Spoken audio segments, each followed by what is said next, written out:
Oke, Mas Dinus, kita wayangan lagi malam ini Mas ya. Wah, iya. Wayangan lagi ya Mas. Wayangan. Ya. Rodo. Sehat ya Mas? Sehat, fit. Fit ya. Oke, ini banyak sekali spekulasi yang terjadi, banyak pihak yang meyakini berdasarkan penglihatan-penglihatannya ini akan dilanjutkan dengan goro-goro atau meletusnya beberapa gunung ya. Terus kita benar-benar dihimbau untuk waspada, peduli terhadap alam Mas, alam semesta ini, karena kita dengan adanya era modernisasi ini sudah lama tidak memuji alam dengan alasan dibilang syirik lah, musyrik dan lain sebagainya. Nah, bagaimana melihat hal itu dan cara menghadapi, andai kata kemudian spekulasi itu memang benar adanya Mas Dinus? Sebelumnya saya ucapkan rahayu tansah pinaringan asih saking Gusti. Semoga semua diberi kebahagiaan, keselamatan, rahayu selamat tanpa ada sesuatu yang menjadi penghalang segala perjalanan hidup kita, biar segalanya menjadi baik, penuh kasih sayang. Nah, ini masalah Semeru ya. Ya, Semeru itu baratnya gitu kelonceng. Lonceng ya? Lonceng. Seruan. Semeru. Seruan. Seruan dari Eyang Semar. Jadi baratnya itu kalau di dalam jagat raya itu Semeru itu adalah sebuah lonceng. Gitu. Maha Meru, Maha itu adalah sebagian, sifatnya adalah paling. Meru adalah artinya dalam bahasa Sanskerta adalah puncak. Jadi Maha Meru adalah segala puncak yang menjadi puncak di saat di Pulau Jawa. Yang menjadi puncak dari Pulau Jawa itu adalah Semeru. Makanya dibilang Semeru itu kan pulau yang paling tertinggi, gunung paling tertinggi di Pulau Jawa. Makanya dibilang maha, paling, Semeru adalah puncak, itu bahasa Sanskerta. Ya. Jadi puncak yang tertinggi di Pulau Jawa. Nah, ketika namanya yang lonceng itu adalah seruan, Semeru, seru, kode. Nah, kita lebih waspada dengan pribadi kita masing-masing. Jadi kita harus lebih mawas dengan keinginan alam semesta. Tapi sebentar, kata Semeru itu hampir sama kan dengan Semar gitu ya. Iya. Kenapa kok bisa begitu? Kan itu kan loncengnya Semar.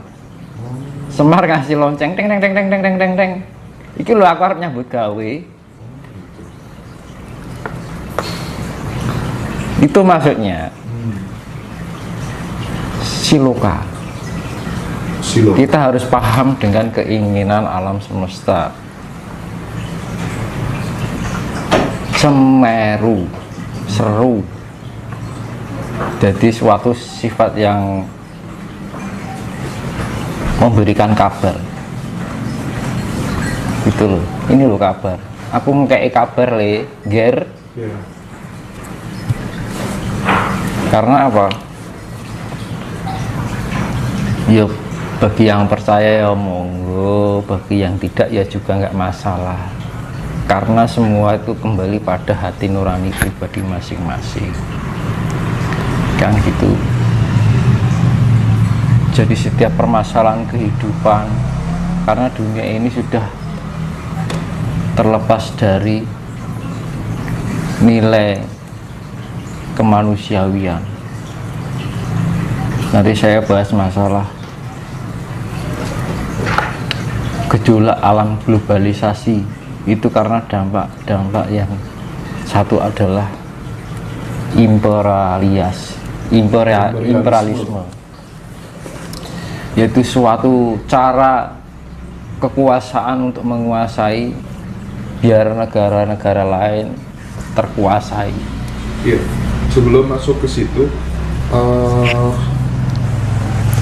berarti Mas Dinus secara intuitif meyakini bahwa setelah lonceng itu ditabuh, gitu ya, Semeru itu bahasanya punya gawe begitu. Ini akan benar-benar disusul oleh peristiwa-peristiwa yang serupa atau bagaimana, Mas? Nah, ini setiap dimana kala manusia itu mengalami kemiskinan moral, kemiskinan identitas diri, dari zaman purbakala hingga zaman kemodernisasi, itu selalu ada penurunan moral karena tingkat pertumbuhan kelahiran. Dampak-dampak negatif itu selalu muncul. Lah, ketika sifat negatif yang terlalu muncul terlalu besar itu akan dinetralkan kembali. Yang namanya refleksi alam. Jadi intinya Semeru itu adalah bagian dari refleksi alam. Manakala alam itu tidak terjadi pada keselarasan dalam dirinya, dia akan melakukan refleksi. Ya kayak kita kalau orang tidak nyaman, kita misalkan gatal, mesti kukur-kukur kan. Ya itu namanya refleksi. Iya kan? Setiap refleksi itu mempengaruhi segala apa yang menjadi pengaruh di dalam kehidupan kita. Misalkan kita bagian dari tubuh alam ini. Kalau kita garuk-garuk, yang kita garuk kan mesti kena kan.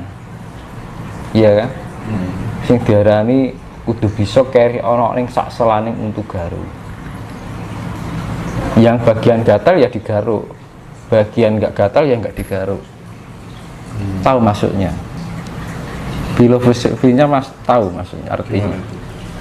Bagian yang gatal akan digaruk, bagian yang tidak ya juga nggak digaruk. Oh iya.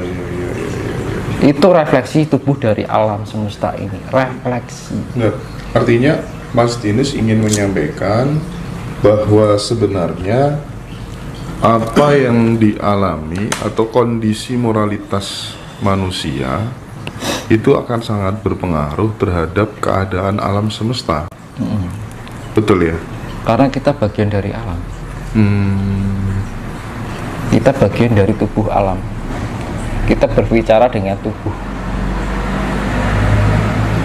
Materi-materi yang ada dalam tubuh alam, kita itu bagian dari materi dari tubuh alam. Ketika alam itu merasakan tidak nyaman, dia akan garuk-garuk. Sama halnya kita, kalau kita gatal, kita garuk-garuk. Mana yang kena? Kalau misalkan gini nggak gatal ya nggak masalah, nggak digaruk-garuk. Tapi bagian sini kalau gatal ya digaruk-garuk.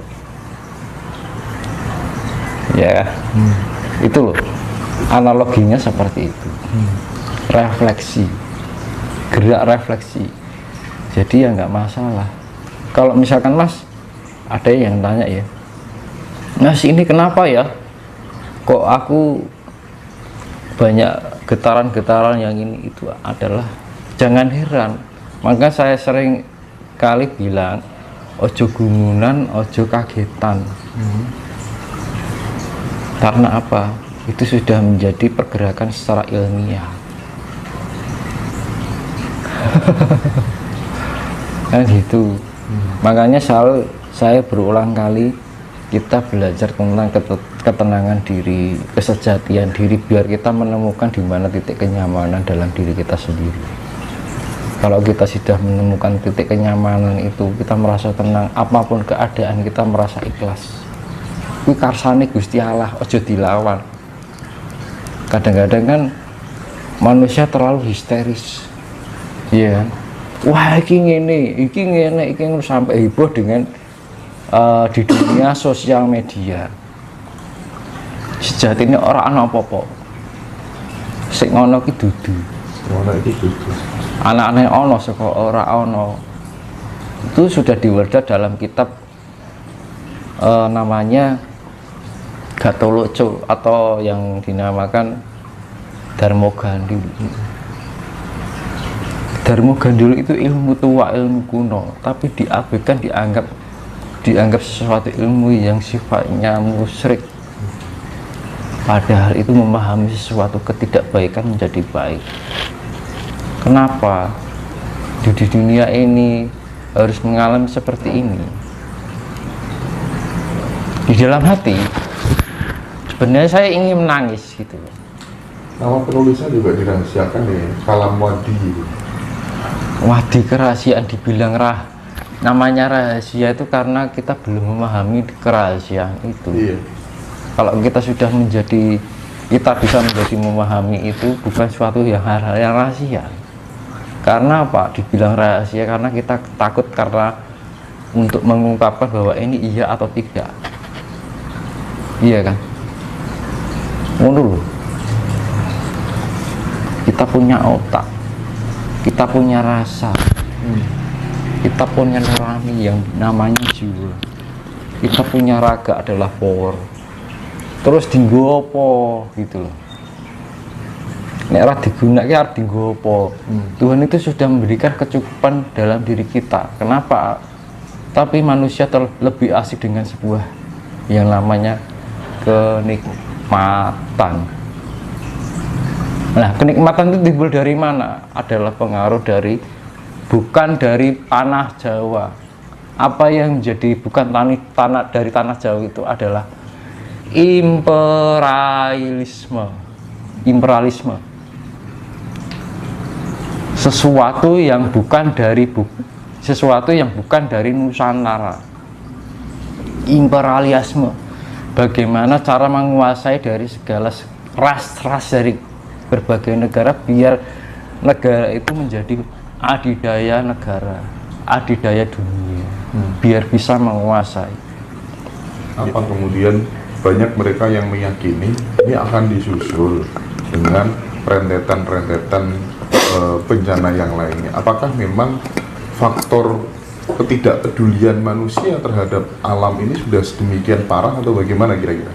Krisis kemanusiaan, krisis identitas diri. Bagaimana manusia bisa mengenal asal usul? Oh gitu. Iya. Sekarang dunia kita Jawa, tidak diarani wong Jawa lali Jawani. Wong Jawi dadi Jawan. Jawi itu bisa mengenal Jawa yang sebenarnya atau sejati. Iya. Nek Jawan itu mung elon-elon. Mergone apa? Ora kadunungan sejati. Nah, istilah pengertian wayang sebenarnya itu leluhur kita lebih pintar, lebih cerdas. Ada nggak negara lain bisa membuat filosofi yang diwujudkan dalam bentuk wayang? Lebih lengkap enggak dari budaya Jawa?